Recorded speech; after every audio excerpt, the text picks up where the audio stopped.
Brewers in the WBC, Day 6 will start off with Jackson Churio for Team Venezuela against Nicaragua. In his first at-bat, he hit a sac fly. At-bat number 2, he hit into a flyout. At-bat number 3, he pop out. And then I don't have at-bat number 4 up because he's facing Steven Cruz, so I'll just cover him under Steven Cruz. Anyways, move on to William Contreras. In his first at-bat, he ground out. In his second at-bat versus Duque Hebert, he ground into a fielding error. At-bat number 3, he would fly out. In his final at-bat versus Carlos Teller, he would pop out. Now we move on to Angel Serpa, he would throw 1-2-3. Now we move on to Team Nicaragua with Steven Cruz to get the first 2 outs to Gleyber Torres and Andres Jimenez. Then he give a back-to-back singles to Ronald Acuna Jr. Then I'm finally covering Jackson Churio's final at-bat, which he'd hit a single, which would then later be an out.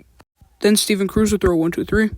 Now we move on to Team USA versus Mexico. For Team USA, we have Bryce Ring. In his first at-bat, he hit a double, which would then later be an out because of Roman Anthony. At-bat number 2 versus Luis Gastelum, he'd hit into a flyout. At-bat number 3 versus Sammy Natera Jr., he'd ground out.